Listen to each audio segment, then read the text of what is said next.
আসসালামু আলাইকুম। আসসালামু আলাইকুম জন। আলহামদুলিল্লাহ সালাতু ওয়াসসালামু আলা রাসূলিল্লাহ।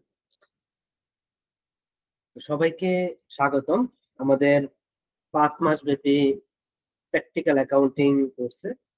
তো যেখানে আমরা প্রতি সপ্তাহে একটা করে ক্লাস হবে। আপনাদের অলরেডি ক্লাস শিডিউল দেওয়া আছে। সেখানে হচ্ছে একটা ব্রোশিওর আপনাদেরকে শেয়ার করা হয়েছে যেখানে আপনারা ক্লাস শিডিউলটা পেয়ে যাবেন। তো সপ্তাহে একটা করে ক্লাস দেওয়ার এটাই উদ্দেশ্য যেখানে হচ্ছে আমরা যেহেতু প্র্যাকটিক্যাল লার্নিং গুলো শিখবো।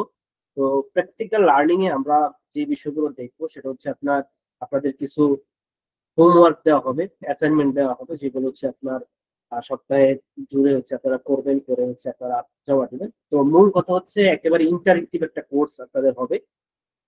এবং আরেকটা বিষয় আছে সেটা হচ্ছে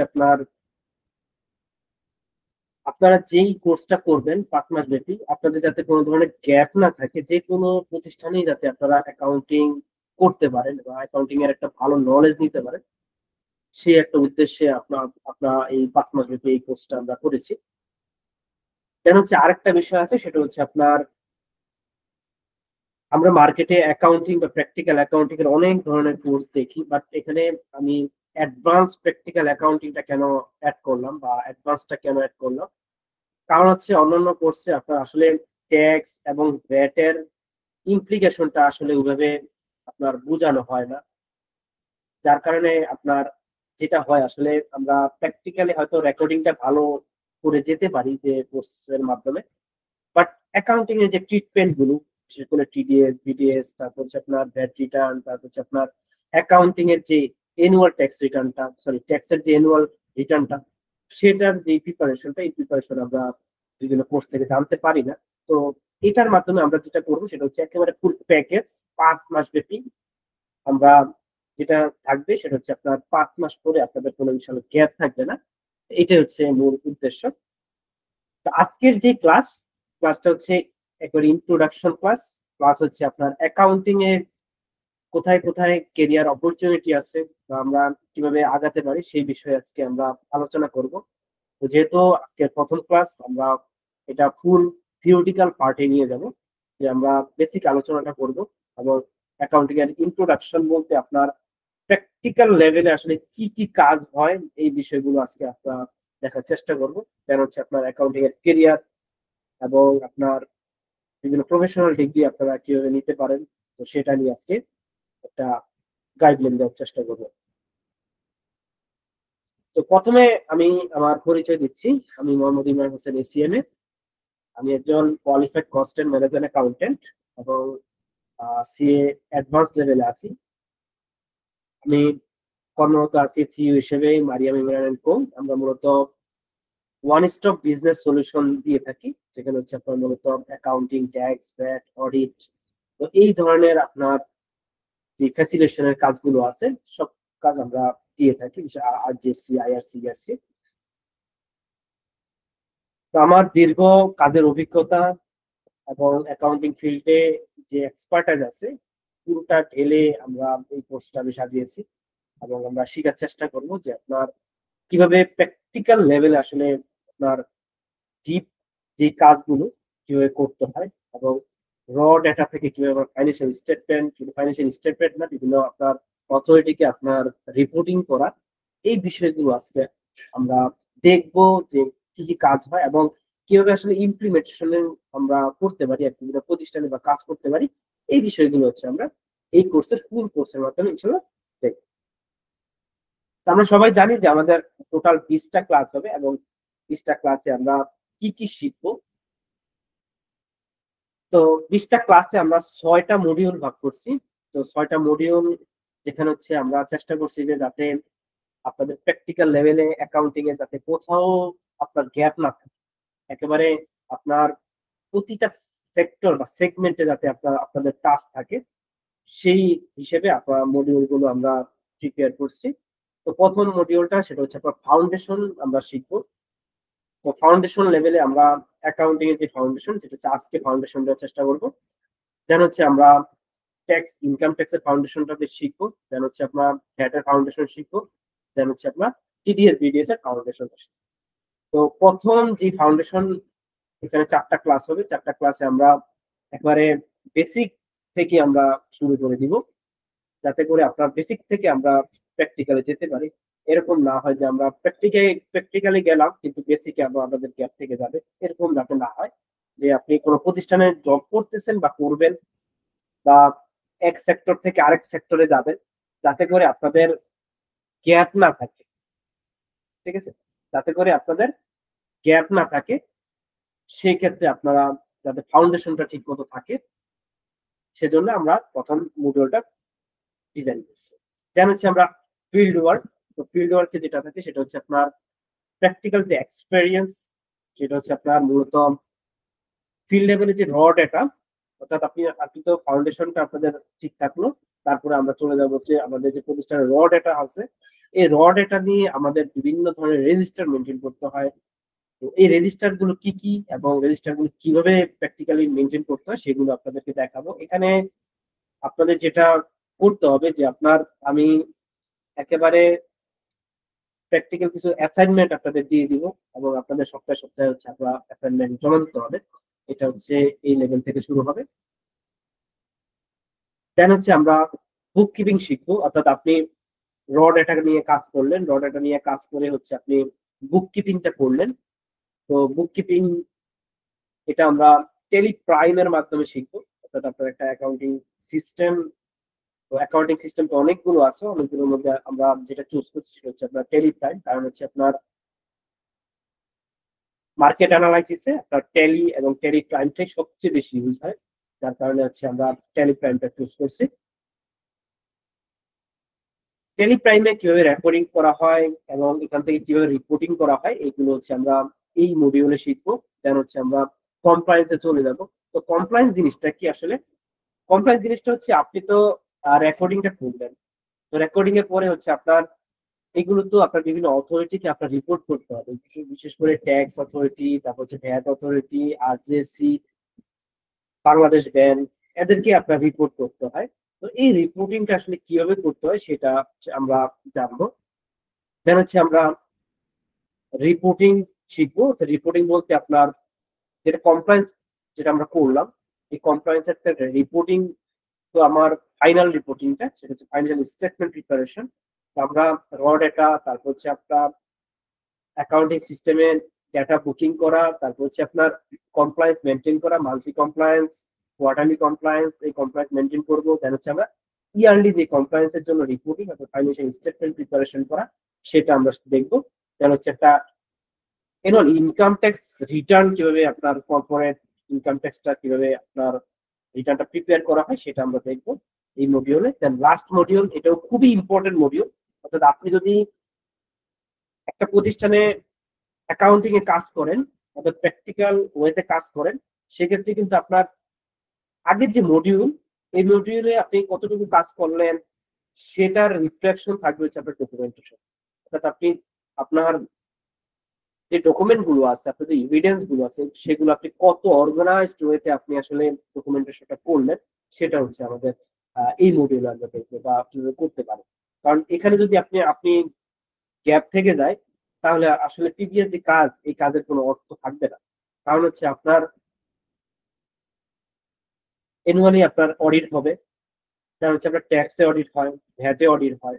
তো এই যে অডিট যখন করবে, তো অডিট হয়ে গেলে কিন্তু আপনার তারা কিন্তু ডকুমেন্ট চাবে। তো আপনার যদি ডকুমেন্টটা যদি আপনার ঠিকমতো অর্গানাইজ না থাকে, তাহলে কিন্তু আসলে আপনি তাদের সাথে ফাইট করতে পারবেন না। সেজন্য আমরা ডকুমেন্টেশনটাও আমরা দেখি। তাহলে এই যে আমরা 6টা মডিউল আমরা এখানে দেখলাম, এই 6টা মডিউল ঘিরেই হচ্ছে প্র্যাকটিক্যাল অ্যাকাউন্টিং। ঠিক আছে, এর বাহিরে আসলে নাই। আমরা 6টা মডিউলই আমরা কাজ করব এবং আমরা কমপ্লিট অ্যাকাউন্টেন্ট হওয়ার চেষ্টা করব এই কোর্সের মাধ্যমে ইনশাল্লাহ। তাহলে আমরা প্রথম যে মডিউলটা সেটা নিয়ে একটু টাচ দিই, সেটা হচ্ছে আপনার ফাউন্ডেশন ডেভেলপমেন্ট ফর অ্যাকাউন্টেন্ট, অর্থাৎ অ্যাকাউন্টেন্টের জন্য কোথায় কোথায় ফাউন্ডেশনটা ডেভেলপ করতে হবে। অর্থাৎ অ্যাকাউন্টিং, পুরো অ্যাকাউন্টিং এর জায়গাতে আপনার ফাউন্ডেশনটা ডেভেলপ করতেই হবে। দেন হচ্ছে আপনার ইনকাম ট্যাক্স এর ফান্ডামেন্টালস কিছু বিষয় জানতে হবে, না হলে আসলে আপনি অ্যাকাউন্টিং এর কাজ করতে পারবেন না, যেহেতু আপনার ট্যাক্স ভ্যাট এগুলো হচ্ছে আপনার ট্রানজ্যাকশনের সাথে, প্রতিটা ট্রানজ্যাকশনের সাথে ওতপ্রোতভাবে জড়িত। যার কারণে আসলে আমরা ইনকাম ট্যাক্সের ফান্ডামেন্টাল গুলো জানবো, যে আমরা আসলে ট্যাক্সের প্ল্যানিংটা কিভাবে করতে পারি। কারণ আপনি অ্যাকাউন্টিং করলেন, অ্যাকাউন্টিং এর জিনিস, ট্যাক্সের কমপ্লায়েন্স কিন্তু আরেক জিনিস। আপনি অ্যাকাউন্টিং করলেন কিন্তু আপনি ট্যাক্সের যে কমপ্লায়েন্স আছে সেটা মানলেন না, সেক্ষেত্রে কিন্তু আপনার হিউজ পেনাল্টি হতে পারে। যার কারণে আমাদের যখন অ্যাকাউন্টিং করব, আমাদের মাথায় থাকতে হবে ট্যাক্সের বিষয় কাজগুলো, মাথায় থাকতে হবে ভ্যাটের আপনার আইনগুলো আবার মাথায় থাকতে হবে। তো আসলে কর্পোরেট লেভেলে কোথায় কোথায় আমাদেরকে নজর দিতে হবে ট্রানজাকশন করার ক্ষেত্রে, সেক্ষেত্রে আমরা এই ফাউন্ডেশন লেভেলে বা ফাউন্ডেশন যেই ফাউন্ডেশন মডিউলে ওই বিষয়গুলো আমরা জানবো। যেমন হচ্ছে টিডিএস বিটিএস এর ফান্ডামেন্টালস খুবই ইম্পর্টেন্ট। কারণ হচ্ছে আপনার অ্যাকাউন্টিং কেরিয়ারে যদি আপনি ভালো করতে চান, বা আপনি শুরু করেন, বা আপনি মিডিয়াম লেভেলে আছেন, হায়ার লেভেলে আছেন, টিডিএস এবং বিডিএস এর বিকল্প নাই। এটাকে বাদ দিয়ে আপনার অ্যাকাউন্টিং করা সম্ভব না বাংলাদেশে। তার মানে আপনি, কারণ প্রতিটা ট্রানজাকশনে আপনার ট্যাক্স ডিডাকশন এর সোর্স, ভ্যাট ডিডাকশন এর সোর্স, যেটা হচ্ছে আপনার ইনকাম ট্যাক্স এবং ভ্যাটের পার্ট। তো এটার জন্য আলাদা একটা আমরা ক্লাস রাখছি, যাতে করে আপনারা ট্রানজাকশন, যখন আমরা ট্রানজাকশন লেভেল থেকে আমরা শুরু করব, আমাদের কাজ শুরু করব, যেটা হচ্ছে ফিল্ড ওয়ার্ক, তখন হচ্ছে আপনার এই বিষয়গুলো জানতে হবে। অর্থাৎ আপনার টিডিএস এবং বিডিএস এর বিষয়গুলো জানতে হবে। তার ফলে আমরা আলাদা করে একটা ক্লাস রাখছি টিডিএস এবং বিডিএস এর। দেন হচ্ছে আপনার ফিল্ড ওয়ার্ক। তো ফিল্ড ওয়ার্কে আমরা যেটা বললাম যে আপনার ট্রানজাকশন স্টার্ট হবে, আপনি এক্সেল এ রেজিস্টার প্রিপারেশন করবেন। আরেকটা জিনিস আপনাদের বলে নিই, সেটা হচ্ছে আপনি যেই সফটওয়্যার মেনটেন করেন না কেন, আপনাকে এক্সেল এ পারদর্শী হতে হবে। এক্সেল এ পারদর্শী হতে হবে বলতে আপনার এত অ্যাডভান্স লেভেলে দরকার নাই, বাট আপনার মিনিমাম লেভেলে আপনার এক্সেলটা জানতে হবে। আপনার এক্সেলে কিভাবে আপনার বিভিন্ন যে ফর্মুলা আছে, এই ফর্মুলা কিভাবে আপনার ইউজেস হয়, তো সেগুলো আমরা দেখবো। তো আপনার এক্সেলের ফান্ডামেন্টাল আপনাদেরকে জানতে হবে। সেজন্য আপনাদের বিভিন্ন আমি অ্যাসাইনমেন্ট দিয়ে দিব এক্সেলের উপরে, যে আপনার ট্রানজাকশন গুলো দিয়ে দিব, এটার উপরে আপনারা এক্সেলে প্রিপেয়ার করে আপনারা অ্যাসাইনমেন্ট সাবমিট করবেন। দেন হচ্ছে আপনার ক্যাশ বুক প্রিপারেশন, ব্যাংক বুক প্রিপারেশন, এবং সেটার সাথে আপনার টিটিএস এবং ভিডিএস এর যে লিঙ্কটা বা কানেকশনটা, এই কানেকশনটা কিভাবে করে সেটা আমরা দেখবো। হচ্ছে আপনার ফাইন্যান্সিয়াল রেকর্ডের জন্য আমরা বিভিন্ন রিকনসিলিউশন আছে, লাইক ব্যাংক রিকনসিলিউশন, ব্যাংক রিকনসিলিউশনটা এই মডিউলে দেখবো। থার্ড মডিউলে আমরা মোট 5টা ক্লাস হবে। সেখানে হচ্ছে আপনার ট্যালি প্রাইম নিয়ে আলোচনা করা হবে, এবং ট্যালি প্রাইমে কিভাবে আপনার সেট আপ করবো, তারপর চার্ট অফ অ্যাকাউন্টস কিভাবে মেনটেন করবো, বা ইনিশিয়াল পয়েন্টে আমার চার্ট অফ অ্যাকাউন্টসটা কি কি হবে, সেখানে ট্যাক্স এবং ভ্যাটের আপনার বিষয়গুলো আছে। অর্থাৎ দেখেন যে আপনার অ্যাকাউন্টিং যদি কাজ করতে হয়, সেক্ষেত্রে আপনার ট্যাক্স এবং ভ্যাটের বাইরে যে আপনি কিছু করতে পারবেন না। যার কারণে আমরা ফাউন্ডেশন লেভেলে আমরা দুটা মানে ক্লাস আমরা রাখছি, ট্যাক্স এবং ভ্যাটের ফান্ডামেন্টালস এর উপরে এবং টিডিএস এবং বিডিএস এর উপরে। এরপরে যেটা আছে সেটা হচ্ছে আপনার সেকেন্ড ক্লাসে আমরা ডে টু ডে ট্রানজাকশন গুলো কিভাবে আসলে এন্ট্রি করা হয় সেটা আমরা দেখবো। তাহলে হচ্ছে আপনার থার্ড ক্লাস, যেহেতু আপনার ডেটা এন্ট্রিটা বড় হবে, যার কারণে এখানে 2টা ক্লাস এখানে রাখা হয়েছে। ইনভেন্টরি ম্যানেজমেন্ট কিভাবে করে সেটা বিভিন্ন ম্যানুফ্যাকচারিং বা ট্রেডিং অর্গানাইজেশন তাদের জন্য, তো সেটা আমরা দেখবো। পেরোল ম্যানেজমেন্ট সেটা আমরা দেখবো। এরপরে কমপ্লায়েন্স ম্যানেজমেন্ট আমরা দেখবো হচ্ছে আপনার আগে যে ডেটা আমরা করলাম বা বিভিন্ন রেজিস্টার করলাম, এই রেজিস্টারের উপরে ভ্যাট রিটার্নটা কিভাবে প্রিপেয়ার করা হয় সেটা আমরা দেখবো। উইথহোল্ডিং ট্যাক্স রিটার্ন কিভাবে প্রিপেয়ার করা হয় সেটা আমরা দেখবো। দেন হচ্ছে ফাইন্যান্সিয়াল রিপোর্টিং। এখানে আমরা কি করবো, যে ফাইন্যান্সিয়াল স্টেটমেন্টে কিভাবে প্রিপারেশন করা হয়, তারপর হচ্ছে আপনার অ্যানুয়ালি আপনার কর্পোরেট ট্যাক্স রিটার্নটা কিভাবে আপনার প্রিপারেশন করা হয় সেটা আমরা এখানে দেখবো। দেন হচ্ছে ফাইনালি আপনার ডকুমেন্টেশনটা দেখবো।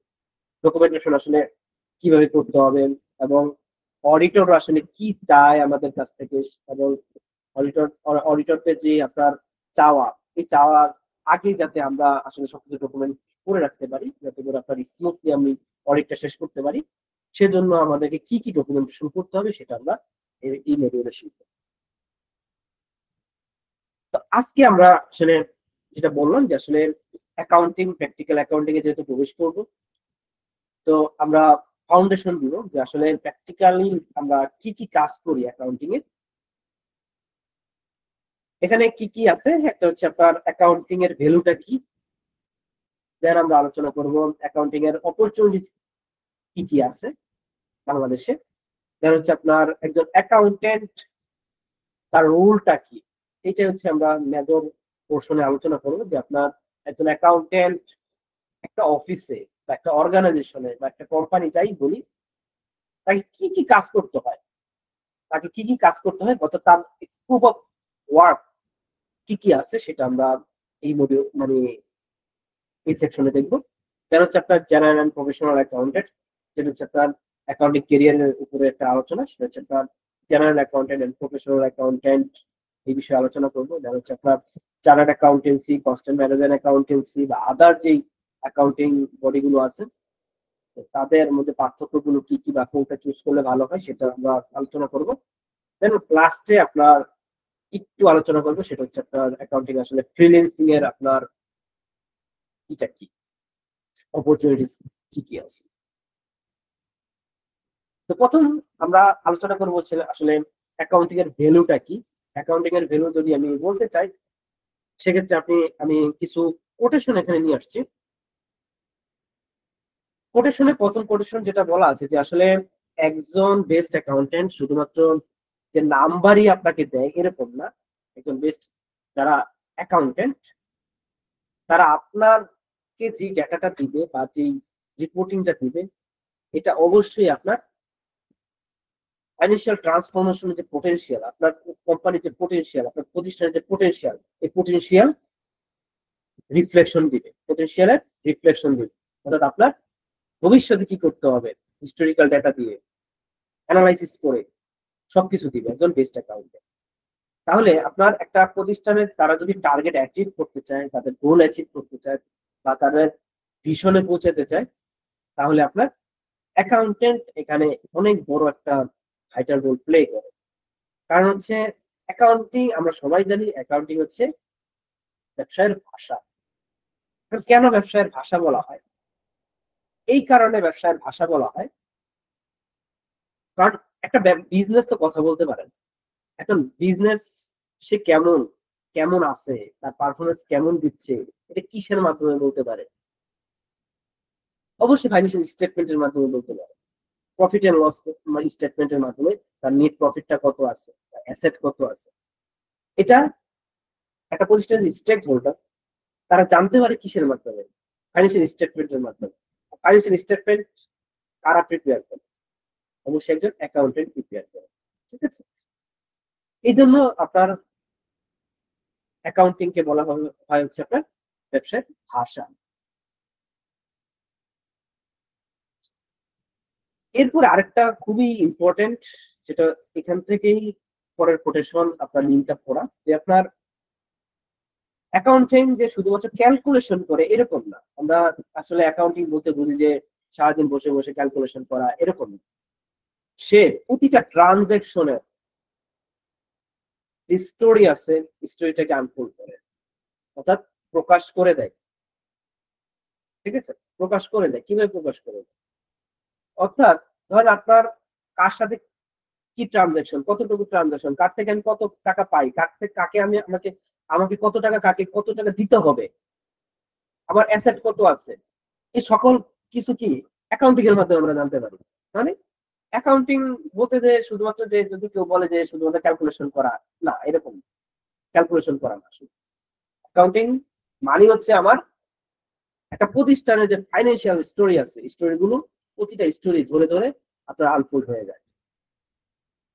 ঠিক আছে, তো এটাই হচ্ছে অ্যাকাউন্টিং এর একটা ট্রিক্স। এরপরে আরেকটা কোটেশন আমি এখানে বলে দিই, যে ইন্ডিয়ান প্রাইম মিনিস্টার যখন আপনার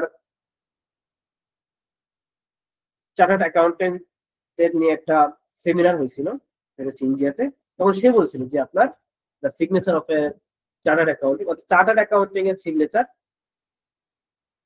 প্রাইম মিনিস্টারের সিগনেচারের তো গুরুত্বপূর্ণ। কেন? কারণ হচ্ছে তারা ডিরেক্টলি ইকোনমি নিয়ে কাজ করে, তাদের হাত ধরে হচ্ছে আপনার ইকোনমিটা অর্গানাইজ করে।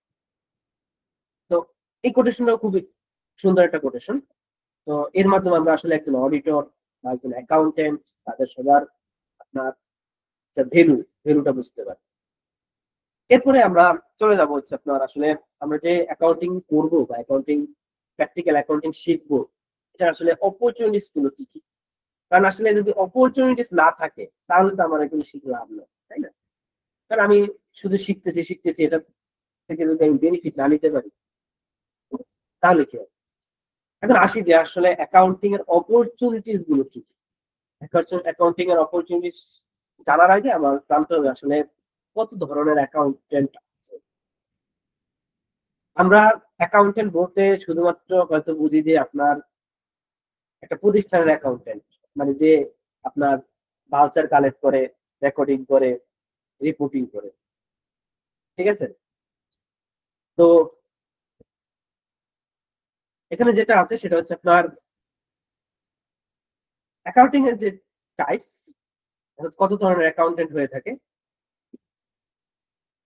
পাবলিক অ্যাকাউন্টেন্ট হয়ে থাকে, ম্যানেজমেন্ট অ্যাকাউন্টেন্ট হয়ে থাকে, গভর্নমেন্ট অ্যাকাউন্টেন্ট হয়ে থাকে, ট্যাক্স অ্যাকাউন্টেন্ট হয়ে থাকে, কস্ট অ্যাকাউন্টেন্ট হয়ে থাকে, ইন্টারনাল অডিটর হয়ে থাকে, এক্সটার্নাল অডিটর হয়ে থাকে, ফাইন্যান্সিয়াল অ্যানালিস্ট হয়ে থাকে। এই ধরনের হচ্ছে আপনার অ্যাকাউন্টেন্ট।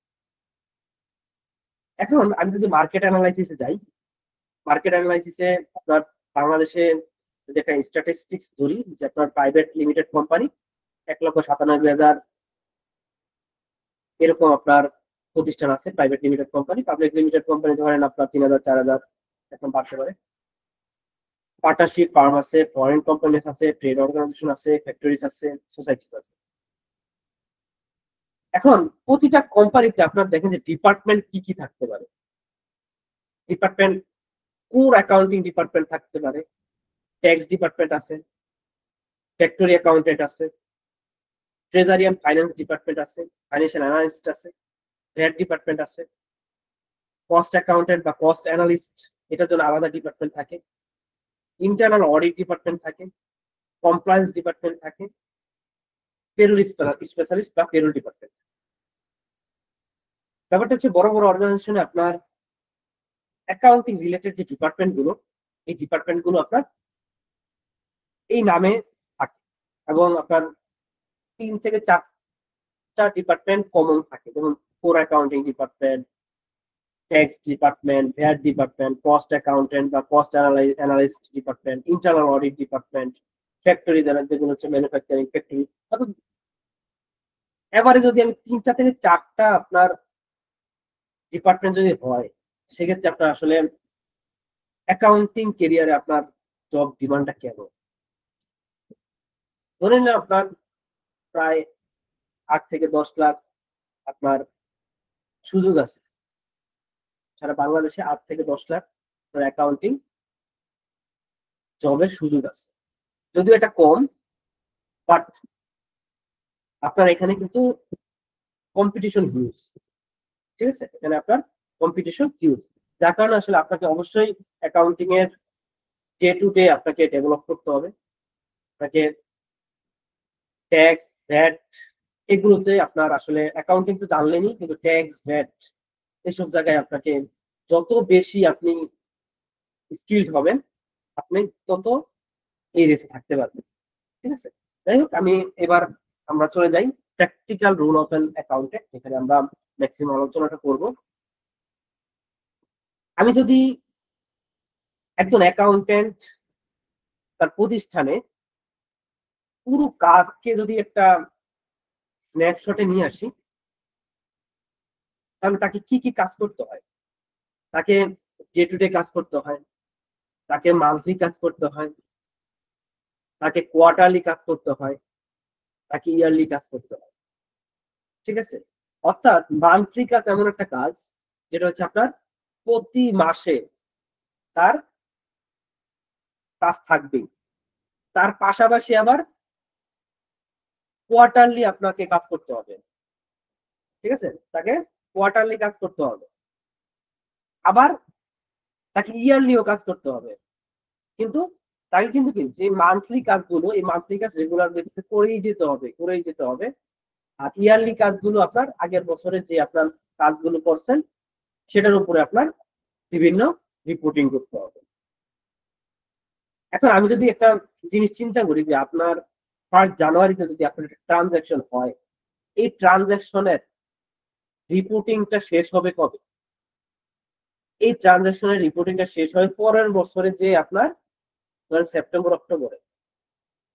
ঠিক আছে, আপনি আজকে একটা ট্রানজাকশন বুক করছেন, এই ট্রানজাকশন বুক করার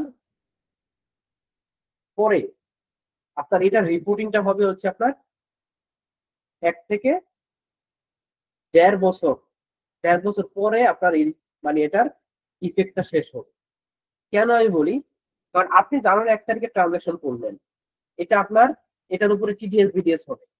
এই টিডিএস বিডিএসটা আপনি মান্থলি আপনি ট্রেজারিতে জমা দিবেন। জমা দেওয়ার পরে আপনার কোয়ার্টারলি আপনার রিটার্ন জমা দিতে হবে হচ্ছে কোথায়? ট্যাক্স অফিসে। আবার মান্থলি আপনার ভ্যাট রিটার্নে জমা দিতে হবে। আরে সেটা গেল। এটার পরে আপনার ফাইন্যান্সিয়াল স্টেটমেন্ট প্রিপেয়ার করতে হবে আপনার ডিসেম্বরের পরে। 12 মাস পরে আপনার ওই ট্রানজাকশনের ফাইন্যান্সিয়াল স্টেটমেন্ট হবে, এবং ফাইন্যান্সিয়াল স্টেটমেন্ট তো হলোই, এটার উপরে আবার আপনি অডিট করাবেন। অডিট করানোর পরে আপনার ইনকাম ট্যাক্স রিটার্ন প্রিপেয়ার করবেন। তো ইনকাম ট্যাক্স রিটার্ন প্রিপেয়ার করলে কিন্তু কি ওই ট্রানজাকশনের ঘটনাটা আমার নিয়ে আসতে হবে।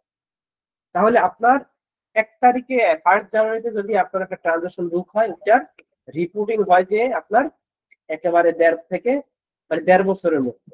ঠিক আছে, তাহলে আমাকে এই বিষয়গুলো, এই কনসেপ্টটা আমাকে জানতে হবে। তাহলে কি কি আমি যদি মান্থলি যদি কাজগুলো নিয়ে আসি, তো মান্থলি একজন অ্যাকাউন্টেন্টকে কি কি করতে হয়? ফার্স্ট কাজ সেটা হচ্ছে আপনার ডকুমেন্টকে আইডেন্টিফিকেশন করা। প্রথম কাজ হচ্ছে ডকুমেন্ট আইডেন্টিফিকেশন করা। এটা খুবই ইম্পর্টেন্ট, আপনাকে ডকুমেন্ট আইডেন্টিফিকেশন করতে হবে।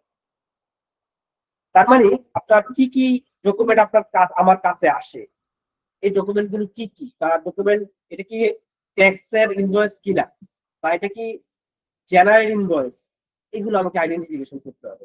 এগুলো আমরা যখন প্র্যাকটিক্যাল পোর্শনে চলে যাব তখন আমরা আলোচনা করব ডকুমেন্ট আইডেন্টিফিকেশন। তারপর হচ্ছে আপনি ট্রানজাকশন হলো, ট্রানজাকশনটা আপনি ডে বুকসে আপনি অন্তর্ভুক্ত করবেন। ডে বুকস প্রিপারেশনটা কি? এটা হতে পারে আপনার রেভিনিউ রেজিস্টার, হতে পারে আপনার ক্যাশ বুক, হতে পারে হচ্ছে আপনার ব্যাংক বুক, যেখানে বুক সেখানে হচ্ছে আপনাকে বুক করতে হবে। বুক করার পরে আপনার রেকর্ডিং করতে হবে। কোথায় রেকর্ডিং করবেন? বিভিন্ন অ্যাকাউন্টিং সিস্টেমে রেকর্ডিং করবেন। অ্যাকাউন্টিং সিস্টেমে রেকর্ডিং করার পরে আপনি মান্থলি ম্যানেজমেন্টকে আপনাকে রিপোর্ট করতে হবে। মান্থলি আপনাকে ম্যানেজমেন্টকে রিপোর্টিং করতে হবে, অর্থাৎ সারা মাসের ট্রানজাকশন আপনি ম্যানেজমেন্টকে রিপোর্ট করবেন, যেটাকে আপনার বিভিন্ন কোম্পানিতে বলা হচ্ছে আপনার ক্লোজিং, অর্থাৎ মান্থলি ক্লোজিং। এই টার্মটা আপনারা শুনবেন। ঠিক আছে, মান্থলি ক্লোজিং অর্থাৎ সারা মাসের যে আপনার ট্রানজাকশন, এই ট্রানজাকশনের একটা রিপোর্টিং, এই রিপোর্টিংটা ম্যানেজমেন্টকে করতে হবে মাস শেষে। আচ্ছা, মাস শেষে আমার হয়ে গেল, তারপর পরের মাসে কিন্তু আবার আগের মাসের যে ট্রানজাকশন, এই ট্রানজাকশনের আপনার টিডিএস এবং বিডিএস গুলো যেগুলো আপনার কাটা হয়েছে, অর্থাৎ ট্যাক্স কাটা হয়েছে, এগুলো আবার গভর্নমেন্ট ট্রেজারিতে জমা দিতে হবে। গভর্নমেন্ট ট্রেজারিতে জমা দিয়ে আপনার এটা আবার কি করতে হয়? ভ্যাট রিটার্ন প্রিপারেশন করতে হয়, অর্থাৎ পরের মাসে ভ্যাট রিটার্ন প্রিপারেশন করতে হবে। দেন হচ্ছে আবার ট্যাক্স সার্টিফিকেট দিতে হবে। ট্যাক্স সার্টিফিকেট কি? আবার টিডিএস এর উপরে যে আমরা ট্যাক্স গুলো কাটলাম, এটার জন্য আবার আমাকে যেই সার্ভিস বা প্রোডাক্ট দিল, তাকে ট্যাক্স সার্টিফিকেট আমরা প্রোভাইড করব। ঠিক আছে, তাহলে আমরা ট্যাক্স সার্টিফিকেট প্রোভাইড করব। এখন দেখেন, আপনি পরের মাসে এসে কিন্তু এগুলো করতেছেন, অর্থাৎ বিগত মাসে রিপোর্টিং করতেছেন, আবার পরের মাসের থেকে কিন্তু আবার কি আবার নতুন কাজ শুরু হয়ে যাবে, রেগুলার যে কাজটা সেটা কিন্তু শুরু হয়ে যাবে, কিন্তু এর পাশাপাশি আবার এই মান্থলি রিপোর্টিং গুলো করতে হচ্ছে। ঠিক আছে, তাহলে অ্যাকাউন্টিং যারা আসবেন বা যারা কাজ করতেছেন সবাই ভালো করে জানেন যে আপনার ডে বাই ডে আপনার অ্যাকাউন্টেন্টদের কাজ বাড়ে, কমে নাকি। ঠিক আছে, আচ্ছা যাই হোক, এবার কোয়ার্টারলি আমাকে বিভিন্ন রিপোর্টিং করতে হয়, যেমন হচ্ছে আপনার এফডিএ রিটার্ন, কোয়ার্টারলি রিটার্ন, এগুলো আমাকে জমা দিতে হয় বিভিন্ন অথরিটিকে। হচ্ছে এআইটি রিটার্ন, তারপর হচ্ছে আপনার কোয়ার্টারলি উইথহোল্ডিং ট্যাক্স রিটার্ন, এগুলো আমাকে জমা দিতে হবে। তারপর যেটা আছে সেটা হচ্ছে আপনার ইয়ারলি কাজ। ইয়ারলি কাজে হচ্ছে আপনার বিগত বছরে যে আমার ট্রানজাকশন গুলো হলো, এই ট্রানজাকশন গুলো আমি এটার উপর বেস করে আমি ফাইন্যান্সিয়াল স্টেটমেন্ট প্রিপারেশন করব। তো ফাইন্যান্সিয়াল স্টেটমেন্ট প্রিপারেশন করব, দেন হচ্ছে আমাকে আরো কিছু ইয়ারলি রিটার্ন সাবমিট করতে হয় এনবিআর কে, যেমন তফসিল চ, তফসিল ছ। তো এগুলো আমরা প্র্যাকটিক্যাল যখন আলোচনা করতে সময় মানে আমরা সবকিছু পারবো। তারপর আছে যাই হোক, আমরা ফাইন্যান্সিয়াল স্টেটমেন্ট প্রিপেয়ার করলাম, প্রিপেয়ার করেই তো আমার শেষ হয়ে যাবেন। এখন চলে আসবে কি আপনার অডিট, অডিটের জন্য প্রিপারেশন নেওয়া। এদিকে আপনি তো অডিটের জন্য প্রিপারেশন নিচ্ছেনই, আবার ওদিক দিয়ে আবার নতুন বছরে ডে টু ডে কাজগুলো করতেছেন, মান্থলি কাজগুলো করতেছেন, আবার আগের বছরের কাজগুলো। এখানে দেখবেন একটা কি হজবরল আপনার সৃষ্টি হয়ে যাবে যদি আপনি অর্গানাইজড না থাকেন। এখানে হচ্ছে আপনাকে ডকুমেন্টেশন খুবই ইম্পর্টেন্ট। এই কারণে আমরা ডকুমেন্টেশনের জন্য আমরা একটা ক্লাস রাখছি। তো প্রিপারেশন ফর অডিট, অডিটের জন্য সেটা হচ্ছে আপনাকে প্রিপারেশন করতে মানে নিতে হবে, অবশ্যই সবকিছু ডকুমেন্ট ঠিক রাখতে হবে। দেন হচ্ছে আপনার অডিটর নিয়োগ হবে, অডিটর আসবে, এসে হচ্ছে আপনার ফাইন্যান্সিয়াল স্টেটমেন্টের উপরে অডিট করবে, আপনার থেকে ডকুমেন্ট চাবে, আপনি ডকুমেন্ট প্রোভাইড করবেন, দেন হচ্ছে অডিট হয়ে গেল। অডিট হয়ে যাওয়ার পরে আপনার এই যে অডিট রিপোর্টটা, এটা কোন কোন অথরিটিকে আপনাকে দিতে হয়, সেটা হচ্ছে আপনার আপনি যে ইয়ারলি ট্যাক্স রিটার্নটা করলেন সেটার সাথে আপনাকে একটা অডিট রিপোর্ট দিতে হবে, ভ্যাট অথরিটিকে একটা অডিট রিপোর্ট দিতে হবে, আরবিসি কে আপনাকে একটা একটা অডিট রিপোর্ট সাবমিট করতে হবে, এবং আপনার নিজের জন্য একটা রাখবে। তার মানে আপনার মিনিমাম 4টা থেকে 5টা আপনার অডিট রিপোর্ট আপনার লাগবে, কপি, হ্যাঁ, মেন কপি লাগবে, যেহেতু আপনার মেন কপি গুলো বিভিন্ন অথরিটিকে আমাকে সাবমিট করতে হবে। এই হচ্ছে একটা প্রপার একটা ল্যান্ডস্কেপ আপনার একটা একজন অ্যাকাউন্টেন্ট তার প্রতিষ্ঠানে কি কি করবে। এর বাইরে আসলে তেমন কিছু নাই, এর মধ্যেই আপনাকে থাকতে হবে। এবং এখানে যেই কাজগুলো আছে এখানে বলা, প্রত্যেকটা কাজ আপনাকে জানতে হবে। কোথাও যদি আপনার গ্যাপ থেকে যায় তাহলে আপনি একজন কমপ্লিট অ্যাকাউন্টেন্ট হতে পারবেন না। আপনি যদি এই কাজগুলো জানেন সেক্ষেত্রে আপনি কমপ্লিট অ্যাকাউন্টেন্ট হবেন। তো এই কোর্সের মাধ্যমে ইনশাআল্লাহ আমরা প্রতিটা কাজই আপনাদের দেখাবো।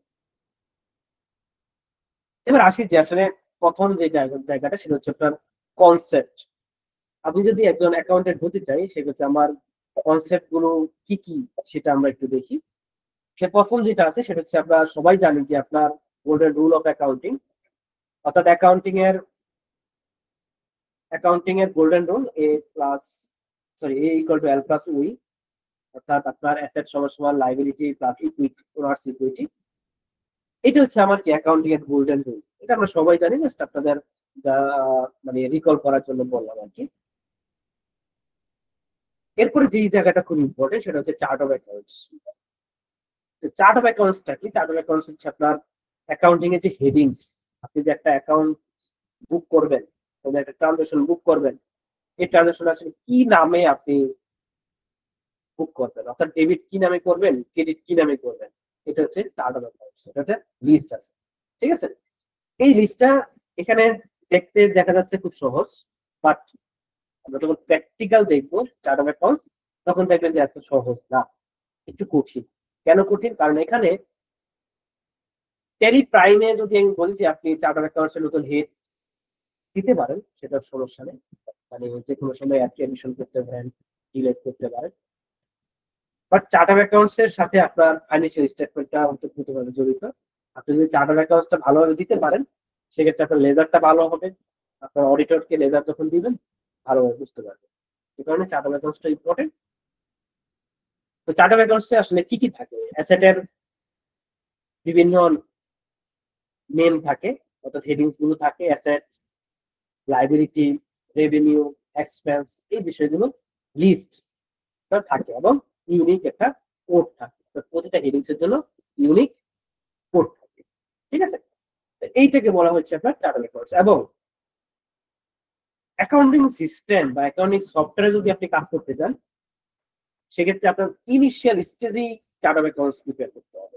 এবং আমরা বিভিন্ন সময়ে বিভিন্ন নতুন নতুন প্রতিষ্ঠানের আমরা চার্ট অফ অ্যাকাউন্টস প্রিপেয়ার করে দিই, ঠিক আছে? চার্ট অফ অ্যাকাউন্টস প্রিপেয়ার করে দিই, কারণ চার্ট অফ অ্যাকাউন্টস এর জন্য আপনার প্রফেশনাল অ্যাকাউন্টেন্ট হায়ার করে, এই কারণে যাতে করে আসলে যেহেতু এটা ইনিশিয়াল স্টেজে আপনার চার্ট অফ অ্যাকাউন্টসটা দিতে হয় সেহেতু আপনার খুব কেয়ারফুলি দিতে হয়, যাতে করে কোনো হেডিংস বাদ না পড়ে।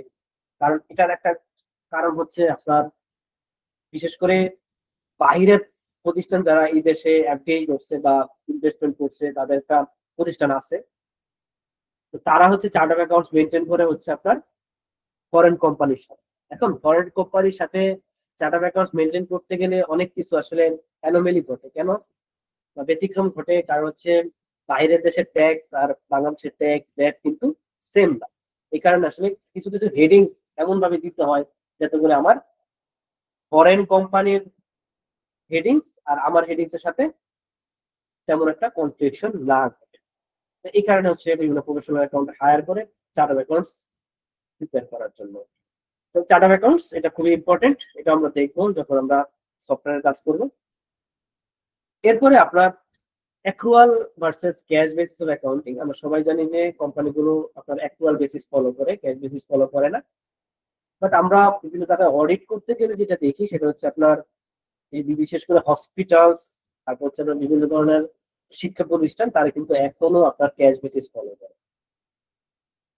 এটার একটা কারণ সেটা হচ্ছে আপনার যারা অ্যাকাউন্টেন্টস ওখানে থাকে তারা আসলে এত বেশি রাশের মধ্যে থাকে, যার কারণে আসলে অ্যাক্রুয়াল বেসিস তারা মেনটেন করতে পারে না খুব সহজে, তাদেরকে ক্যাশ বেসিস ফলো করতে হয়। বাট ক্যাশ বেসিসে কিন্তু আলটিমেটলি আপনার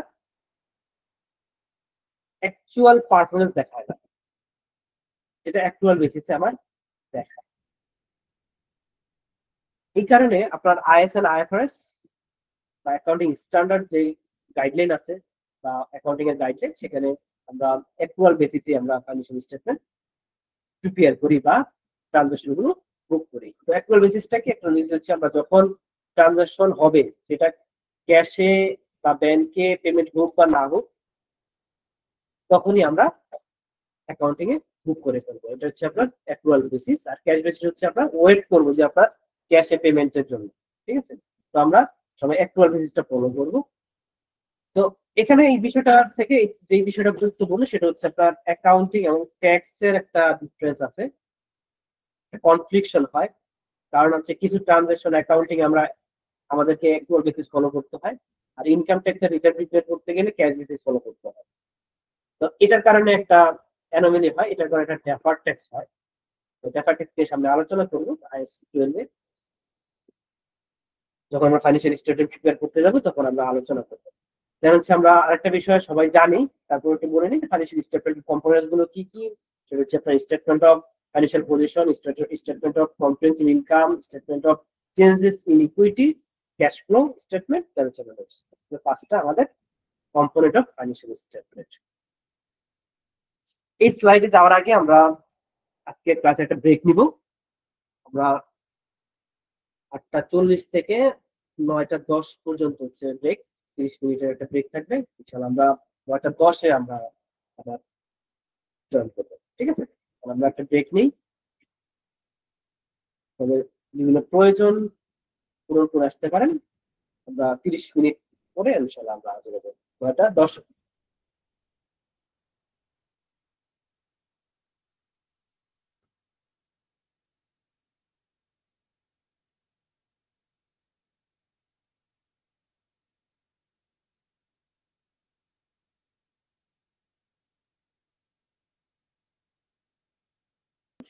শেষ করেছিলাম সেটা হচ্ছে আপনার কম্পোনেন্ট অফ ফাইন্যান্সিয়াল স্টেটমেন্ট। তো কম্পোনেন্ট ফাইন্যান্সিয়াল স্টেটমেন্ট আমরা বলছিলাম হচ্ছে আপনার 5টা কম্পোনেন্ট। এরপরে যেটা জানবো সেটা হচ্ছে একেবারে বেসিক বিষয়, সেটা হচ্ছে আপনার অ্যাকাউন্টিং স্ট্যান্ডার্ড। অ্যাকাউন্টিং স্ট্যান্ডার্ড যেটা হচ্ছে আপনার ট্যাক্সের কাজ, ভ্যাটের কাজ, এগুলো করতে যেমন আপনার আইন দরকার হয়, তেমন অ্যাকাউন্টিং করার জন্য আপনার বিভিন্ন ধরনের গাইডলাইন, তারপর হচ্ছে আপনার রুলস এগুলো আছে। তো যেগুলো হচ্ছে আপনার আইএস এন্ড আইএফআরএস নামে হচ্ছে পরিচিত। আইএস মানে হচ্ছে আপনার ইন্টারন্যাশনাল অ্যাকাউন্টিং স্ট্যান্ডার্ড, আর আইএফআরএস হচ্ছে আপনার ইন্টারন্যাশনাল ফাইন্যান্সিয়াল রিপোর্টিং স্ট্যান্ডার্ড। তো এগুলো হচ্ছে আমাদেরকে মেনটেন করতে হয়। তো ট্রানজাকশন লেভেলে আসলে আইএস এন্ড আইএফআরএস মানে বেসিক লেভেলে জানলেই হয়ে যায়। তো এই জন্য কিছু ইম্পর্টেন্ট আইএস এন্ড আইএফআরএস এখানে দেওয়া আছে, যেগুলো হচ্ছে অ্যাকচুয়ালি আমরা ম্যাক্সিমাম কোম্পানিতে এগুলো ইউজ হয়। যেমন আপনার IS 1, IS 2, অর্থাৎ ইনভেন্টরি রিকগনিশন আমি কিভাবে করবো সেজন্য হচ্ছে IS 2, দেন হচ্ছে আপনার IS 7, তারপর হচ্ছে IS 8। তো এই আইএস এন্ড আইএফআরএস গুলো আমাদের ইম্পর্টেন্ট। দেন হচ্ছে আমরা ইনকাম ট্যাক্সে চলে যাই। তো ইনকাম ট্যাক্সে হচ্ছে আমরা যদি কাজ করতে যাই তাহলে আমাদেরকে যে বিষয়গুলো জানতে হবে, একটা হচ্ছে আপনার ইনকাম ট্যাক্স অ্যাক্ট 2023, এই জিনিসটা হচ্ছে আমাদেরকে নিতে হবে। দেন হচ্ছে আপনার টিডিএস রুলস আছে 2024,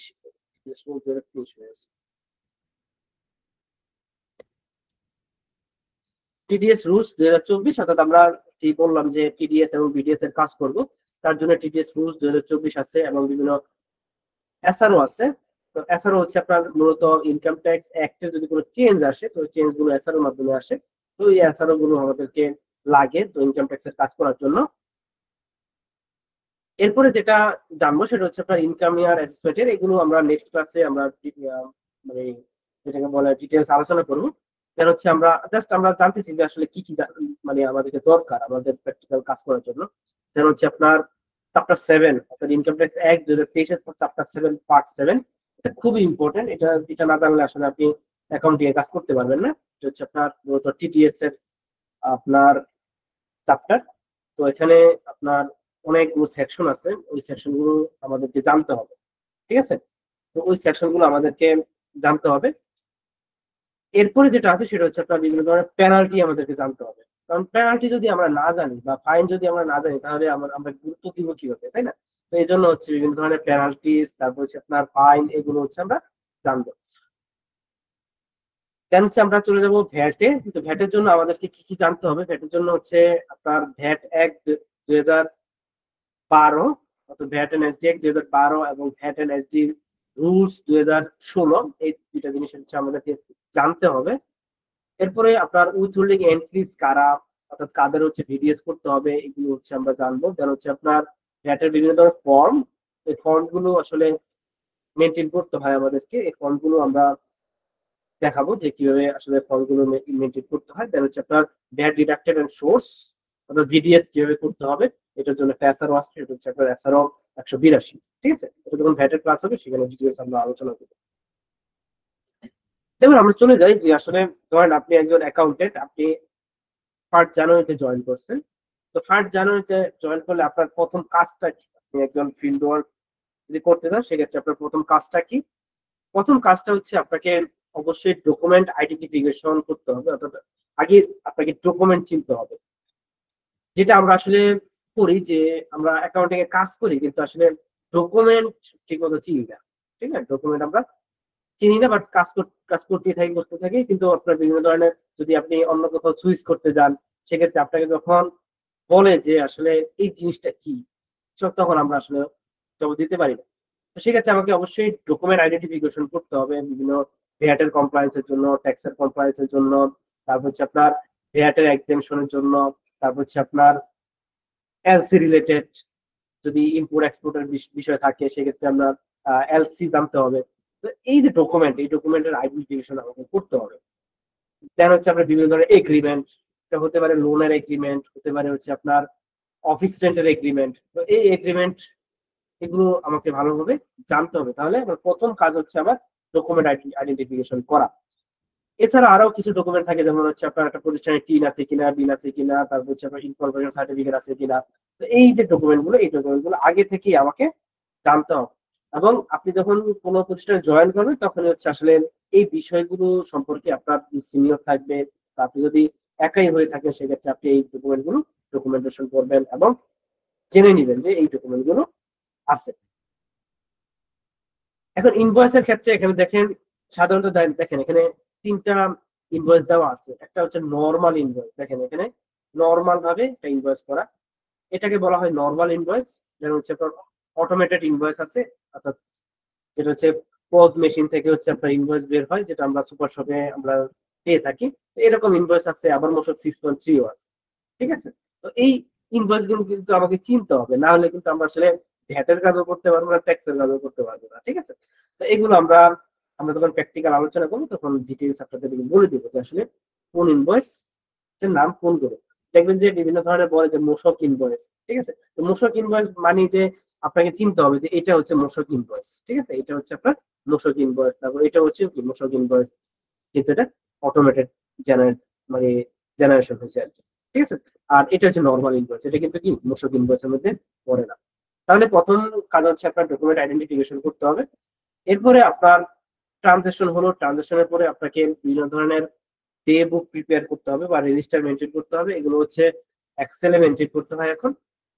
যেমন আপনার সেলস ডে বুক আছে, তো সেলস ডে বুকের মধ্যে কি কি আছে, যে আপনার একটা ইনভয়েস আসলো, এই ইনভয়েসের মধ্যে আপনার অ্যাকচুয়ালি ইনভয়েসের ডেটটা দিবেন, তারপর হচ্ছে আপনার ইনভয়েস নম্বর, এগুলো আমরা প্র্যাকটিক্যাল ক্লাস আলোচনা করবো। জাস্ট আপনাদেরকে যেহেতু প্রথম ক্লাসে ওভারভিউটা দিচ্ছি। Invoice number, amount, face value, VAT কত, তারপর হচ্ছে আপনার পেমেন্ট টার্মসটা কত, অর্থাৎ কতদিনের মধ্যে আপনাকে পেমেন্ট করতে হবে, ঠিক আছে। তারপর হচ্ছে আপনার প্রি পেমেন্টের বিষয়টা আছে কিনা। তো এই যে বিষয়গুলো, এই বিষয়গুলো নিয়ে হচ্ছে একটা সেলস ডেবিউ বা রেভিনিউ রেজিস্টার তৈরি হয়। তো আমাদেরকে এইভাবে হচ্ছে আপনার রেভিনিউ রেজিস্টার বুক মেনটেন করতে হবে এক্সেলে। তার হচ্ছে আপনার পেটি ক্যাশ বুক আছে। পেটি ক্যাশ বুক হচ্ছে আপনার ডেইলি যে ট্রানজাকশন গুলো হয়, ছোট ছোট ক্ষুদ্র ক্ষুদ্র অ্যামাউন্ট, তো সেজন্য একটা পেটি ক্যাশ মেনটেন করা হয়। তো পেটি ক্যাশের জন্য আমাদেরকে আলাদা একটা এক্সেল ফাইল মেনটেন করতে হয়। তারপর হচ্ছে আপনার ব্যাংক বুকের জন্য আপনাকে আলাদা এক্সেল ফাইল মেনটেন করতে হয়। তার হচ্ছে আপনার এমপ্লয়ীদের স্যালারি দিবেন, তো স্যালারির জন্য আপনাদেরকে আলাদা করে স্যালারি শিট মেনটেন করতে হয়, যেখানে হচ্ছে মূলত টিডিএস এর বিষয়গুলো থাকে, যে আপনার স্যালারি এমপ্লয়ীদের থেকে আপনি টিডিএস গুলো কাটবেন, তারপর তাকে বেসিক স্যালারি কত, হাউস রেন্ট কত বা আদার বেনিফিট গুলো কত, এবং আপনি কত টাকা নিট পেমেন্ট করতেছেন, তারপর হচ্ছে আপনার ব্যাংকের অ্যাকাউন্ট নাম্বার গুলো থাকবে, ঠিক আছে। সব কিছু হচ্ছে আপনার স্যালারি শিটে থাকবে। এরপরে আরেকটা জিনিস মেনটেন করতে হয়, সেটা হচ্ছে আপনার ফিক্সড অ্যাসেট রেজিস্টার মেনটেন করতে হয়, খুবই ইম্পর্টেন্ট। এবং দেখবেন যে আপনার, আমরা অডিট করতে গেলে দেখি যে আপনার ম্যাক্সিমাম অর্গানাইজেশন আসলে ফিক্সড অ্যাসেট রেজিস্টারটা মেনটেন করে না, যার কারণে আসলে অডিট একটা হিউজ গ্যাপ চলে আসে। এবং যখন আমরা বলি যে আসলে এখন একটা আপনাকে অ্যাসেট রেজিস্টার মেনটেন করতে হবে, তখন তারা মানে হিল হয়ে যায় আর কি। মানে সময় যেহেতু প্রয়োজন, কারণ অনেক অ্যাসেট থাকে একটা প্রতিষ্ঠানে, মেনটেন যদি না করে সেক্ষেত্রে অলসতা দেখায়, এই আর কি সবকিছু। তো আমরা যেহেতু কমপ্লিট অ্যাকাউন্টেন্ট হব, আমরা অবশ্যই কোথাও যদি জয়েন করি সেক্ষেত্রে অবশ্যই আমরা ফিক্সড অ্যাসেট রেজিস্টার মেনটেন করবো। তো ফিক্সড অ্যাসেট রেজিস্টার কিভাবে মেনটেন করতে হয় এটাও আমরা আমাদের ক্লাস আছে, প্র্যাকটিক্যাল ক্লাস আছে। তার হচ্ছে এবার আমরা ধরেন রেকর্ডিং আমরা হয়ে গেল, রেকর্ডিং করার পরে আমরা মান্থলি রেকর্ডিং এ চলে যাবো। তো মান্থলি রেকর্ডিং এর জন্য বিভিন্ন সফটওয়্যার থাকতে পারে, যেমন ট্যালি ইআরপি আছে, তারপর হচ্ছে কুইক বুক আছে, জেরো আছে, এসএপি আছে, ঠিক আছে। এখন আপনি আপনার প্রতিষ্ঠান যেই সফটওয়্যার অ্যাডপ্ট করছে সেটা দিয়ে আপনাকে রেকর্ডিং করতে হবে। টেলিপ্রাইম হলে টেলিপ্রাইমে আপনি বুক কিপিংটা করবেন। এরপরে আপনার মান্থলি রিপোর্টিং করতে হবে। মান্থলি রিপোর্টিংটা হচ্ছে আপনার ট্যালি থেকে বা আপনার অ্যাকাউন্টিং সফটওয়্যার থেকে একটা profit and loss, balance sheet, trial balance, এগুলো হচ্ছে আপনার জেনারেট হবে। এগুলো হচ্ছে আপনার ম্যানেজমেন্টকে দিতে হবে, ঠিক আছে। এবং বিভিন্ন ধরনের কমেন্টস লিখে হচ্ছে একটা রিপোর্ট করে আপনার ম্যানেজমেন্টকে আপনাকে সাবমিট করতে হবে। এটাকে বলা হচ্ছে আপনার মান্থলি রিপোর্টিং। এবং আপনারা যেটা আমি প্রথমেই বলছিলাম ক্লাসে, যে আপনার মান্থলি ক্লোজিং নামে একটা ওয়ার্ড আছে, যে আপনার প্রতি মাসে দেখবেন যে একটা সময় যে একটা ক্লোজিং করতে হয় অ্যাকাউন্টস এর, ঠিক আছে। তো ওইটা হচ্ছে আমার রিপোর্টিং আকারে দিতে হয়, ক্লোজ করে আগের মাসের ট্রানজাকশন গুলো নতুন মাসে আমার উত্তোলন করতে হয়। এরপরে আরেকটা কি আছে, সেটা হচ্ছে প্রথম মাস আমার তো ট্রানজাকশন লেভেলের হয়ে গেল আমার কাজ। এরপরে আমার পরের মাসে আমার কি কাজ থাকে, আগের মাসে কি কি কাজ থাকে। তো পরের মাস শুরু হলে কিন্তু আমার পরের মাসের ট্রানজাকশন থেকে আপনার রেগুলার কাজ চলতে থাকবে, কিন্তু আগের মাসের কিছু আপনার কাজ আছে। আগের মাসের কি কি কাজ, একটা হচ্ছে আপনাকে টিডিএস এবং বিডিএস এর আপনার শিডিউল মেনটেন করতে হবে। অর্থাৎ আপনি যে এক্সপেন্স গুলো করছেন, এই এক্সপেন্স গুলো থেকে আপনাকে অবশ্যই টিডিএস কাটতে হবে, বিডিএস কাটতে হবে। তো ওইটার একটা শিডিউল আপনাকে প্রিপেয়ার করতে হবে। ওই শিডিউল প্রিপেয়ার করে আপনাকে কি করতে হবে, একটা টপ শিট করতে হবে, যে আপনার বিডিএস কত টাকা টোটাল কাটছেন, টিডিএস কতটুকু কাটছেন, এগুলো টপ শিট করে আপনার ট্রেজারি চালানে আপনি গভর্নমেন্ট এক্সচেকারে জমা দিবেন। অর্থাৎ এই চালানের মাধ্যমে আপনি জমা দিয়ে দিবেন যে আপনার কত টাকা অ্যাকচুয়ালি কাটা হয়েছে এবং আপনার জমা দিতে হবে। সেটা দিতে হবে হচ্ছে আপনার ভ্যাটের ক্ষেত্রে হচ্ছে আপনার ভ্যাট রিটার্ন, আপনার যেই মাসের ট্রানজাকশন হয়েছে তার পরবর্তী মাসের 15 দিনের মধ্যে হচ্ছে আপনার ভিডিএস এর অ্যামাউন্টটা জমা দিতে হবে। আর টিডিএসটা হচ্ছে আপনার মানে যে মাসে কাটছেন তার পরের মাসে 14 দিনের মধ্যে বা 2 সপ্তাহের মধ্যে আপনি জমা দিয়ে দিবেন। এরপর আপনাকে 15 তারিখের মধ্যে একটা ভ্যাট রিটার্ন প্রিপেয়ার করতে হবে। তো ভ্যাট রিটার্ন প্রিপেয়ার কোন ডেটার উপরে করবে সেটা হচ্ছে আগের মাসের ভ্যাটের যে ট্রানজেকশন, যে সেলস, তারপর হচ্ছে পারচেস, তারপর ভিডিএস যা করছেন সব কিছুর উপর একটা ভ্যাট রিটার্ন আপনাকে প্রিপারেশন করতে হয়, অর্থাৎ ভ্যাট রিটার্ন প্রিপারেশন করে আপনি জমা দিয়ে দিবেন। এরপরে আরেকটা জিনিস থাকে সেটা হচ্ছে আপনার, এটা হচ্ছে হচ্ছে আপনার মাল্টি কাজ চলে গেল। এরপরে আপনার কোয়ার্টারলি বিভিন্ন কাজ থাকে, যেমন আপনার কোয়ার্টারলি উইথহোল্ডিং ট্যাক্স রিটার্ন আপনাকে দিতে হয়। আপনার 3 মাসে আপনি কতটুকু এক্সপেন্স থেকে টিডিএস গুলো কাটছেন সেটার একটা সামারি করে হচ্ছে আপনাকে একটা রিটার্ন জমা দিতে হয় এনবিআর এ।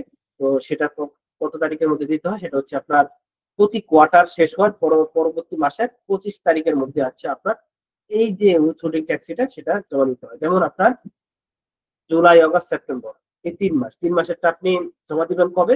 অক্টোবরের 25 তারিখের মধ্যে আপনাকে এই রিটার্নটা জমা দিতে হবে। এছাড়াও আদার কোয়ার্টারলি রিটার্ন আছে, যেমন এফডিএ রিটার্ন আছে, যেটা হচ্ছে অ্যাকচুয়ালি বাংলাদেশ ব্যাংককে সাবমিট করতে হয়। অর্থাৎ বাংলাদেশ ব্যাংকে সাবমিট করে হচ্ছে আপনার যে রেসপেক্টিভ ব্যাংক হচ্ছে বাংলাদেশ ব্যাংকে সাবমিট করে, আর আপনাকে কোথায় সাবমিট করতে হয়? অর্থাৎ আপনার ব্যাংকে আপনার সাবমিট করতে হয়। এটা হচ্ছে এফডিএ রিটার্ন। এটা কাদের জন্য? যাদের হচ্ছে শুধুমাত্র আপনার ফরেন ডিরেক্ট ইনভেস্টমেন্ট আছে তাদের জন্য হচ্ছে আপনার এই বিষয়টা আছে। দেন হচ্ছে আপনার কোয়ার্টারলি রিটার্ন, যেমন লায়াজো অফিস আছে, লিয়াজো অফিসের ক্ষেত্রে আপনার কোয়ার্টারলি রিটার্ন সাবমিট করতে হয়। যেটা বললাম যে আপনার বিদেশি কোনো প্রতিষ্ঠান যদি আপনার বাংলাদেশে ইনভেস্ট করে বা কোনো ব্যক্তি ইনভেস্ট করে সেটা হচ্ছে এফডিএ রিটার্ন। আর কোয়ার্টারলি রিটার্ন হচ্ছে বাইরের কোনো প্রতিষ্ঠান বাংলাদেশে একটা জাস্ট অফিস খুলছে, তাদের রেগুলার কার্য পরিচালনার জন্য, অর্থাৎ মানে লিয়াজো করে দেয় বাংলাদেশের মানে প্রতিষ্ঠানের সাথে, জাস্ট অফিস। তো ওই লিয়াজো অফিসের জন্য আপনাকে একটা কোয়ার্টারলি রিটার্ন সাবমিট করতে হয়। এছাড়া আপনার তফসিল চ এবং তফসিল ছ এটাও আপনাকে সাবমিট করতে হয়। এগুলো আমরা যখন টিডিএস এর ক্লাস আছে, টিডিএস এর ক্লাসে ডিটেইলস আলোচনা করব। এরপরে আপনাকে কি করতে হবে? আপনার মাসের কোয়ার্টারলি এই বিষয়গুলো গেল। এরপর হচ্ছে আপনার ইয়ারলি। ইয়ারলি আপনাকে অবশ্যই ফাইন্যান্সিয়াল স্টেটমেন্ট প্রিপারেশন করতে হবে। তো ফাইন্যান্সিয়াল স্টেটমেন্ট প্রিপারেশনের জন্য আপনাকে কিছু স্টেপ ফলো করতে হবে। একটা হচ্ছে আপনার ট্রায়াল ব্যালেন্স, অর্থাৎ আপনার যে সিস্টেমের যে ট্রায়াল ব্যালেন্স সেটা নিতে হবে। অর্থাৎ আপনার যেটা সিস্টেম বলতে ট্যালি, ক্যারো, কুইকবুক বা এসএপি যেখানেই হোক আপনাকে একটা ট্রায়াল ব্যালেন্স দিবে। ওই ট্রায়াল ব্যালেন্স অর্থাৎ বার্ষিক একটা ট্রায়াল ব্যালেন্স আপনি নেবেন। নেওয়ার পরে আপনি দেখবেন যে আসলে আপনার প্রিভিয়াস কোনো এরর হয়েছে কিনা। তো সেই জন্য আপনি একটা বছর শেষে অ্যাডজাস্টমেন্ট দিবেন, তারপর ইনকাম ট্যাক্স প্রভিশনের অ্যাডজাস্টমেন্ট দিবেন, ডেফার ট্যাক্সের অ্যাডজাস্টমেন্ট দিবেন। ঠিক আছে, অ্যানুয়াল লিজ ক্যালকুলেশন আছে, লিজ ক্যালকুলেশনের অ্যাডজাস্টমেন্ট দিবেন। সকল অ্যাডজাস্টমেন্ট দেওয়ার পরে আপনাকে একটা অ্যাডজাস্টেড ট্রায়াল ব্যালেন্স প্রিপেয়ার করতে হবে। অ্যাডজাস্টেড ট্রায়াল ব্যালেন্স প্রিপেয়ার করার পরে হচ্ছে সেখান থেকে হচ্ছে আপনি ইনকাম স্টেটমেন্টটা প্রিপেয়ার করবেন, ব্যালেন্স শিটটা আপনি প্রিপেয়ার করবেন, বা ফাইন্যান্সিয়াল স্টেটমেন্ট, টোটাল ফাইন্যান্সিয়াল স্টেটমেন্টটা প্রিপেয়ার করবেন। সেটার জন্য আমাদের একটা আলাদা ক্লাস আছে। এরপরে আপনাকে যেটা করতে হবে সেটা হচ্ছে আপনার অডিটের জন্য আপনাকে প্রিপেয়ার থাকতে হবে। এটা খুবই ইম্পর্টেন্ট, কারণ হচ্ছে আসলে আমি যে সারা বছর কাজ করলাম কাজটা কি ঠিক আছে কিনা এটার জন্য আমাকে অডিট ফেস করতে হবে। তো অডিট ফেসের সবচেয়ে গুরুত্বপূর্ণ কাজ হচ্ছে আপনার ডকুমেন্টেশন।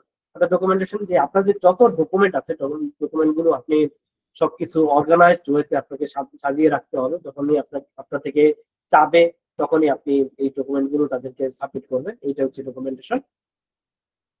দেন হচ্ছে আপনার ডকুমেন্টেশন আপনার হয়ে গেল, অর্থাৎ আপনি তো রেগুলার বেসিসে ডকুমেন্টেশন করবেন। এখানে আসলে ঘাটতি দেওয়া যাবে না। আপনি ট্রানজাকশনের রেকর্ডিংটা আজকের জায়গায় কালকে করে, ব্যাক ডেটে করে, কিন্তু সেটা মানে চলবে, কিন্তু ডকুমেন্টেশন আপনাকে মানে ডে টু ডে করতে হবে একেবারে আপনার যতই কাজ থাকুক। কারণ ডকুমেন্টেশনের বিষয়টা হচ্ছে একবার ডকুমেন্ট আর আনঅর্গানাইজড হয়ে গেলে যখন অডিটর চাবে তখন আপনি ঠিকমতো ডকুমেন্ট দিতে পারবেন না। ডকুমেন্টেশনটা খুবই ইম্পর্টেন্ট এবং স্মুথ অডিটের জন্য ডকুমেন্টেশনটা ইম্পর্টেন্ট।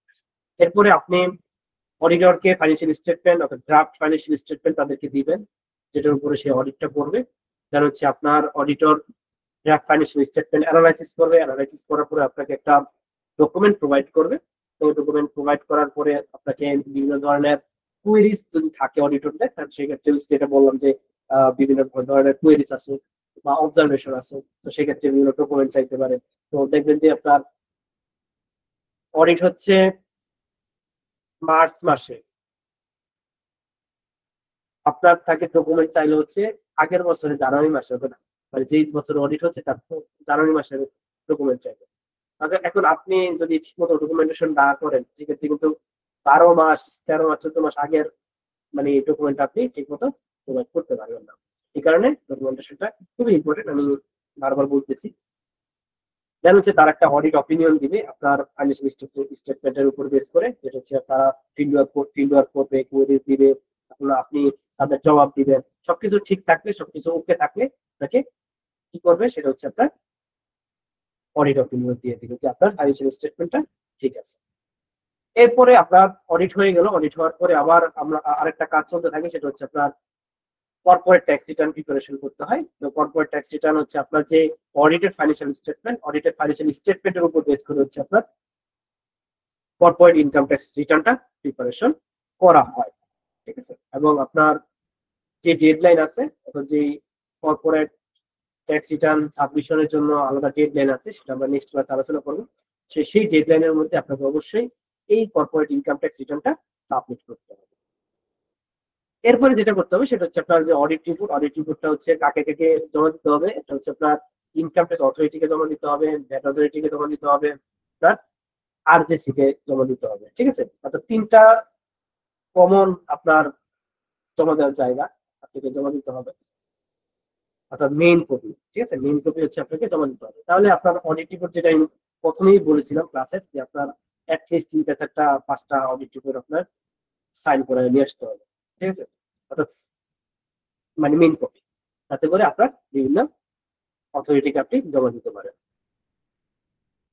তো এই গেল হচ্ছে আপনার অ্যাকচুয়ালি প্রবেশ, মানে একজন অ্যাকাউন্টেন্টের যে কাজের স্কোপ সেটা আলোচনা করলাম। এগুলো হচ্ছে ধাপে ধাপে আমরা প্র্যাকটিক্যালি আমরা দেখাবো যে কিভাবে তারা কাজগুলো সম্পাদন করবে। এখন আসি যে professional accountant and general accountant কারা, বা এদের মধ্যে পার্থক্যটা কি। জেনারেল অ্যাকাউন্টেন্ট আমরা সবাই জানি যে আসলে অ্যাকাউন্টেন্ট যেভাবে হতে পারে, অর্থাৎ আপনার কেউ জাস্ট ক্লাস 10 বা মেট্রিক শেষ করলো, শেষ করে একটা প্রতিষ্ঠান, ছোট একটা প্রতিষ্ঠানে যে মানে অ্যাকাউন্টেন্ট হিসেবে কাজ করতে পারবে, সে হচ্ছে একজন জেনারেল অ্যাকাউন্টেন্ট। বিবিএমবিএ করার পরে সে একটা জেনারেল অ্যাকাউন্টেন্ট, ঠিক আছে। তো সেক্ষেত্রে তাদের স্কিলও ভালো, কাজ করতে করতে তাদের স্কিল থাকে। আর প্রফেশনাল অ্যাকাউন্টেন্ট মূলত কি? Professional accountant just general accountant যখন লাইসেন্স প্রাপ্ত হবে কোথাও কোনো একটা বডি থেকে, তখন সে হচ্ছে আপনার প্রফেশনাল অ্যাকাউন্টেন্ট হিসেবে থাকবে। এবং প্রফেশনাল অ্যাকাউন্টেন্ট এবং জেনারেল অ্যাকাউন্টেন্টের মধ্যে আরেকটা পার্থক্য হচ্ছে দায়বদ্ধতা। অর্থাৎ এক হচ্ছে প্রতিষ্ঠানের কাছে তো তারা দায়বদ্ধ, এর পাশাপাশি সে যেখান থেকে সার্টিফিকেশনটা নিল সেখানেও তারা দায়বদ্ধ। অর্থাৎ যে কোনো ধরনের কোড অফ ইথিক্স, অর্থাৎ আপনার যে কোনো ধরনের ইথিক্স যদি আপনি ভায়োলেট করেন, সেক্ষেত্রে আপনার প্রতিষ্ঠানের কাছে আপনি দায়বদ্ধ। অর্থাৎ প্রতিষ্ঠান বলতে আপনার অথরিটি, অর্থাৎ আপনাকে যে সার্টিফিকেট দিল তার কাছে আপনি দায়বদ্ধ, এবং সে যে কোনো ভাবে আপনার উপরে যে কোনো ফাইন পেনাল্টি বলেন অ্যাকশন নিতে পারে, ঠিক আছে। এই হচ্ছে আপনার প্রফেশনাল অ্যাকাউন্ট। এবং প্রফেশনাল অ্যাকাউন্টেন্ট অবশ্যই আপনার একজন জেনারেল অ্যাকাউন্টেন্ট থেকে হাইলি কম্পিটেন্স, বিশেষ করে আপনার প্র্যাকটিক্যাল জায়গাতে, প্র্যাকটিক্যাল ডাইমেনশনে, তারপর হচ্ছে আপনার ট্যাক্স, ভ্যাট, অডিট, অর্থাৎ 360 ডিগ্রি তার নলেজ তার অবশ্যই থাকতে হবে। এখন আসি যে আসলে বাংলাদেশের accounting professional body, renowned accounting professional body আছে ধরেন আপনার 2টা, একটা হচ্ছে আপনার আইসিএমএবি আর একটা হচ্ছে আপনার আইসিএবি, অর্থাৎ institute of chartered accountants of Bangladesh, আর একটা হচ্ছে আপনার institute of cost and management accountants of Bangladesh. এই দুটো হচ্ছে দ্য রিনাউন্ড। আর এসএসসিএ একটা আছে, সেটা হচ্ছে আপনার গ্লোবালি তারা একটা ডিগ্রি দিয়ে থাকে, এবং যেটাকে বলা হচ্ছে বাংলাদেশে আপনার তাদের ব্রাঞ্চ আছে, এবং সেখানে আপনার যে কেউ চাইলে এসএসসিএটাও করতে পারে। সেটা হচ্ছে আপনার একটা গ্লোবাল ডিগ্রি। এবং আইসিএবি এটাও একটা গ্লোবাল ডিগ্রি, কারণ হচ্ছে আপনার আইসিএবি এবং আইসিএবি বিভিন্ন ওয়ার্ল্ডের আপনার মানে অ্যাকাউন্টিং প্রফেশনাল বডি আছে, প্রফেশনাল বডির সাথে অ্যাফিলিয়েটেড, ঠিক আছে। বিশেষ করে আপনার আইফার, যেটা হচ্ছে অ্যাকচুয়ালি আপনার সকল ওয়ার্ল্ডের সকল বডির আপনার মেইন বডি, সেটা হচ্ছে আইফার। আইফাকের যারা সদস্য তারা হচ্ছে গ্লোবাল ডিগ্রি এটাকে বলে, অর্থাৎ ইনস্টিটিউশন বলবে। তো আইসিএবি দুটি হচ্ছে আপনার আইফাকের সদস্য। তো সেক্ষেত্রে আপনার এটাও এখানে তিনটা যেটা আছে তিনটাই হচ্ছে আপনার গ্লোবাল ডিগ্রি। বাট এখন কথা হচ্ছে আপনার আসলে অ্যাকচুয়ালি কোনটা বেটার বাংলাদেশের পার্সপেক্টিভ? অবশ্যই আপনার বাংলাদেশের পার্সপেক্টিভ লোকাল যে ইনস্টিটিউশন গুলো আছে সেগুলো বেটার। এটা মেইন একটা কারণ আছে, সেটা হচ্ছে আপনার অ্যালামনাই, অর্থাৎ আইসিএবি এবং আইসিএবি এর অ্যালামনাই অনেক স্ট্রং, নেটওয়ার্ক অনেক স্ট্রং, এবং যেটাকে বলা হচ্ছে বন্ডিংটাও অনেক স্ট্রং, যেটা হচ্ছে আসলে গ্লোবাল ডিগ্রির ক্ষেত্রে আসলে এতটা হয় না। তারপর যেটা আছে সেটা হচ্ছে আপনার সি এবং সিএম এর মধ্যে যে পার্থক্যটা, যেটা আসলে আমরা সবাই পার্থক্য ধরে নিই, বাট দুই স্কোপ নিয়ে কাজ করে। একটা হচ্ছে আপনার চার্টার্ড অ্যাকাউন্টেন্সি, অর্থাৎ সে স্পেশালাইজড ইন অডিটের উপরে সে হচ্ছে আপনার স্পেশালাইজড। আর সিএম হচ্ছে আপনার cost and management accountant. Cost and management accountant হচ্ছে মূলত কস্টিং ম্যানেজমেন্ট, অর্থাৎ ইন্টারনাল যে অ্যাফেয়ার্স গুলো আছে এগুলোর ক্ষেত্রে হচ্ছে আপনার একজন আইসিএবির মেম্বার বা আইসিএবির ইনস্টিটিউটের যে আপনার সদস্য সে হচ্ছে আপনার এক্সপার্ট। বাট ম্যাক্সিমাম যে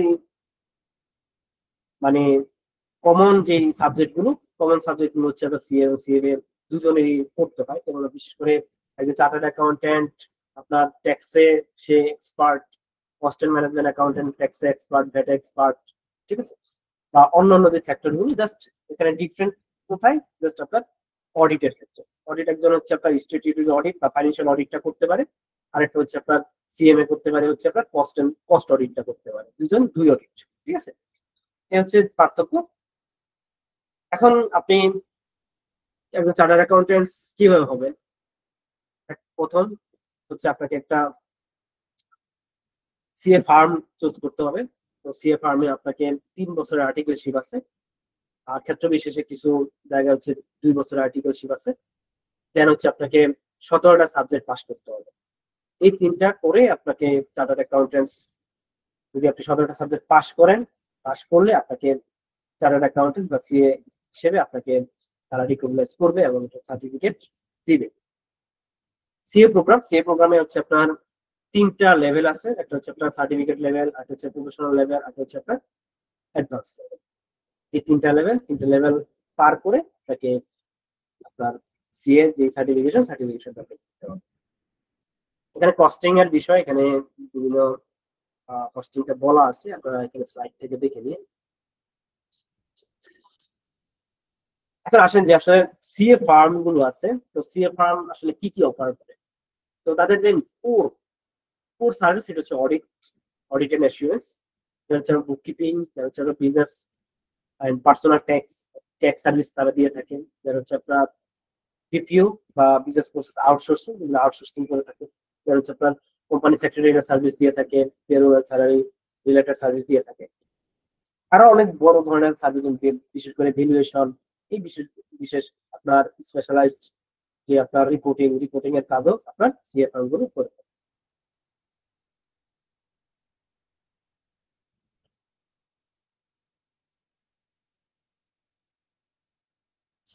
এরপরে আপনার সিএ ফার্মে আসলে কিভাবে অ্যাপ্রোচটা করবেন।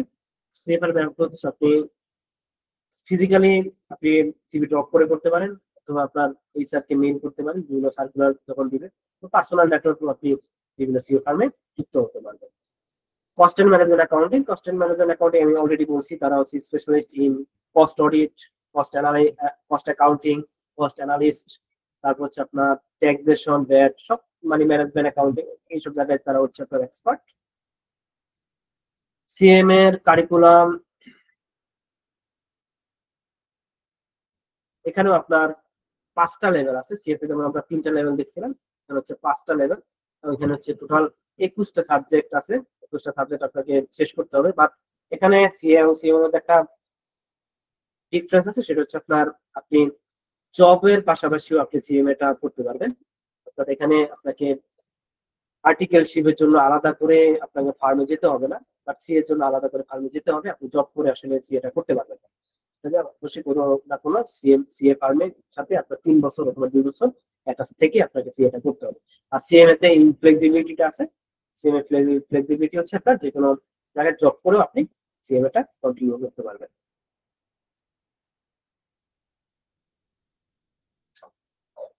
তো আরেকটা বিষয় যা যদিও আপনার কোর্সের সাথে রিলেটেড না, বাট আপনাদের সাথে একটু শেয়ার করেন যে আসলে অ্যাকাউন্টিং এর ফ্রিল্যান্সিং এর আসলে সুযোগটা কেমন আছে। তো অ্যাকাউন্টিং এর ফ্রিল্যান্সিং এর সুযোগটা আছে ভালোই, কারণ হচ্ছে এখানে দেখেন যে আপনার অ্যানুয়াল আর্নিং হিসেবে একটা স্ট্যাটিস্টিক্স, তো এখানে আসলে বুককিপার এখানে আছে। যেমন আপনার